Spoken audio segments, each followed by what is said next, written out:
بسم اللہ الرحمن الرحیم۔ السلام علیکم ورحمۃ اللہ وبرکاتہ۔ دعا گو ہوں کہ اللہ پاک تمام امت مسلمہ کو اپنی حفظ و امان میں رکھے اور تمام کے لیے آسانیاں پیدا فرمائے۔ سیرت النبی صلی اللہ علیہ وآلہ وسلم کے سلسلہ کے 13ویں حصے بعنوان سیدہ ختیجہ رضی اللہ عنہا سے نکاح کے ساتھ آپ کی خدمت میں حاضر ہیں۔ Please subscribe my channel and press bell icon for watching latest video. Thanks. شاید وہ گزشتہ آسمانی کتاب کا کوئی عالم تھا اور اس نے آپ کو پہچان لیا تھا، چنانچہ بولا آپ ٹھیک کہتے ہیں۔ اس کے بعد اس نے میسرہ سے علیحدگی میں ملاقات کی اور کہنے لگا میسرہ یہ نبی ہے، قسم ہے اس ذات کی جس کے ہاتھ میں میری جان ہے، یہ وہی ہے جن کا ذکر ہمارے راہب اپنی کتابوں میں پاتے ہیں۔ میسرہ نے اس کی اس بات کو ذہن نشین کر لیا۔ راستے میں ایک اور واقعہ پیش آیا۔ سیدہ ختیجہ رضی اللہ عنہا کے 2 اونٹ بہت زیادہ تھک گئے تھے اور چلنے کے قابل نہ رہے۔ ان کی وجہ سے میسرہ قافلے کے پیچھے رہ گیا۔ نبی کریم صلی اللہ علیہ وآلہ وسلم قافلے کے اگلے حصے میں تھے۔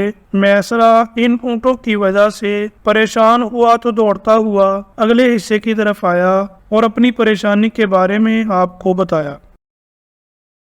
آپ صلی اللہ علیہ وآلہ وسلم اس کے ساتھ ان دونوں اونٹوں کے پاس تشریف لائے، ان کی کمر اور پچھلے حصے پر ہاتھ پھیرا، کچھ پڑھ کر دم کیا۔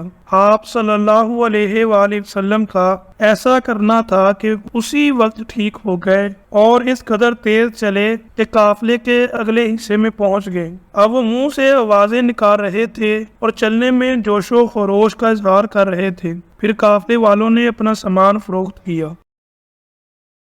اس بار انہیں اتنا نفع ہوا کہ پہلے کبھی نہیں ہوا تھا۔ چنانچہ میسرہ نے آپ صلی اللہ علیہ وآلہ وسلم سے کہا اے محمد صلی اللہ علیہ وآلہ وسلم، ہم سالہ سال سے سیدہ ختیجہ کے لیے تجارت کر رہے ہیں، مگر اتنا زبردست نفع ہمیں کبھی نہیں ہوا جتنا اس بار ہوا ہے۔ آخر قافلہ واپس مکہ کی طرف روانہ ہوا۔ میسرہ نے اس دوران صاف طور پر یہ بات دیکھی کہ جب گرمی کا وقت ہوتا اور نبی کریم صلی اللہ علیہ وسلم اپنے اونٹ پر ہوتے تھے تو 2 فرشتے دھوپ سے بچانے کے لیے آپ صلی اللہ علیہ وآلہ وسلم پر سایہ کیے رہتے تھے۔ ان تمام باتوں کی وجہ سے میسرہ کے دل میں آپ کی محبت گر کر گئی اور یوں لگنے لگا جیسے وہ آپ کا غلام ہو۔ آپ صلی اللہ علیہ وآلہ وسلم دوپہر کے وقت مکہ میں داخل ہوئے۔ آپ صلی اللہ علیہ وآلہ وسلم باقی قافلے سے پہلے پہنچ گئے تھے۔ آپ صلی اللہ علیہ وآلہ وسلم سیدھے حضرت ختیجہ رضی اللہ عنہا کے گھر پہنچے۔ وہ اس وقت چند عورتوں کے ساتھ بیٹھی تھیں۔ انہوں نے دور سے آپ صلی اللہ علیہ وآلہ وسلم کو دیکھ لیا۔ آپ صلی اللہ علیہ وآلہ وسلم اونٹ پر سوار تھے اور 2 فرشتے آپ صلی اللہ علیہ وآلہ وسلم پر سایہ کیے ہوئے تھے۔ حضرت ختیجہ رضی اللہ عنہا نے یہ منظر دوسری عورتوں کو بھی دکھایا، وہ سب بہت حیران ہوئی۔ اب آپ صلی اللہ علیہ وآلہ وسلم نے حضرت ختیجہ رضی اللہ عنہا کو تجارت کے حالات سنائے، منافع کے بارے میں بتایا۔ اس مرتبہ پہلے کی نسبت دگنا منافع ہوا تھا۔ حضرت ختیجہ رضی اللہ عنہا بہت خوش ہوئی۔ انہوں نے پوچھا میسرہ کہاں ہے؟ آپ نے بتایا وہ ابھی پیچھے ہے۔ یہ سن کر سیدہ ختیجہ رضی اللہ عنہا نے کہا آپ صلی اللہ علیہ وسلم فوراً اس کے پاس جائیے اور اسے جلد از جلد میرے پاس لائیے۔ آپ صلی اللہ علیہ وسلم واپس روانہ ہوئے۔ حضرت ختیجہ رضی اللہ عنہا نے دراصل آپ کو اس لیے بھیجا تھا کہ وہ پھر سے وہی منظر دیکھنا چاہتی تھیں، جاننا چاہتی تھیں کیا اب بھی فرشتے ان پر سایہ کرتے ہیں یا نہیں۔ یوں ہی آپ صلی اللہ علیہ وآلہ وسلم روانہ ہوئے۔ یہ اپنے مکان کے اوپر چڑھ گئیں اور وہاں آپ صلی اللہ علیہ وآلہ وسلم کو دیکھنے لگی۔ آپ صلی اللہ علیہ وآلہ وسلم کی شان اب بھی وہی نظر آئے۔ اب انہیں یقین ہو گیا کہ ان کی آنکھوں نے دھوکہ نہیں کھایا تھا۔ کچھ دیر بعد آپ صلی اللہ علیہ وآلہ وسلم میسرہ کے ساتھ ان کے پاس پہنچ گئے۔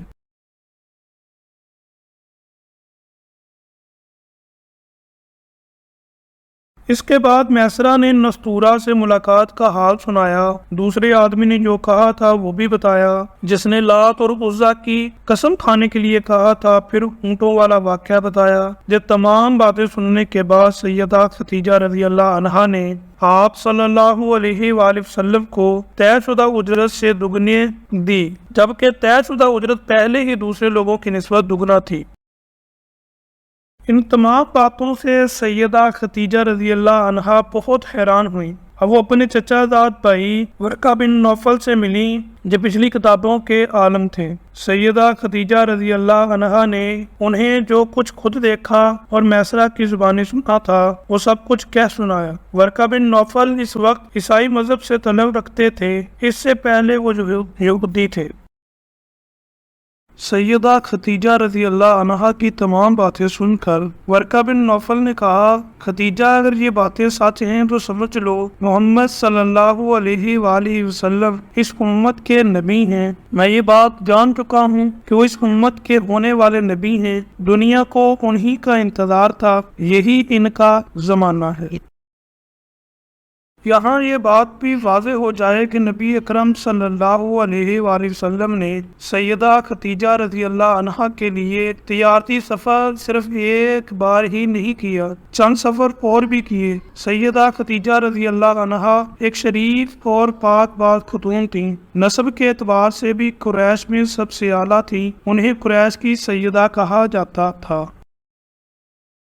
قوم کے بہت سے لوگ ان سے نکاح کے خواہش مند تھے، کئی نوجوانوں کے پیغام ان تک پہنچ چکے تھے، لیکن انہوں نے کسی کے پیغام کو قبول نہیں کیا تھا۔ نبی کرم صلی اللہ علیہ وآلہ وسلم تجارت کے سفر سے واپس آئے تو آپ صلی اللہ علیہ وآلہ وسلم کی خصوصیات دیکھ کر اور آپ کی باتیں سن کر وہ آپ صلی اللہ علیہ وآلہ وسلم سے بہت زیادہ متاثر ہو چکی تھی، لہٰذا انہوں نے خاتون نفیسہ بنت منیہ کو آپ صلی اللہ علیہ وآلہ وسلم کی خدمت میں بھیجا۔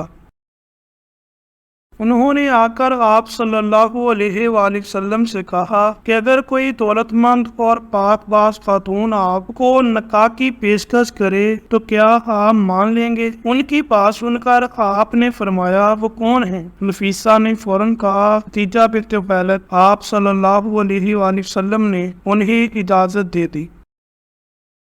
نفیسہ بنت منیہ سیدہ خدیجہ رضی اللہ عنہا کے پاس آئیں، انہیں ساری بات بتائی۔ سیدہ خدیجہ رضی اللہ عنہا نے اپنے چچا عمرو بن اسد کو اطلاع کرائی تاکہ وہ آ کر نکاح کرا دیں۔ سیدہ خدیجہ رضی اللہ عنہا کی اس سے پہلے 2 مرتبہ شادی ہو چکی تھی۔ ان کا پہلا نکاح عتیق ابن معیط سے ہوا تھا، اس سے بیٹی ہندہ پیدا ہوئی تھی۔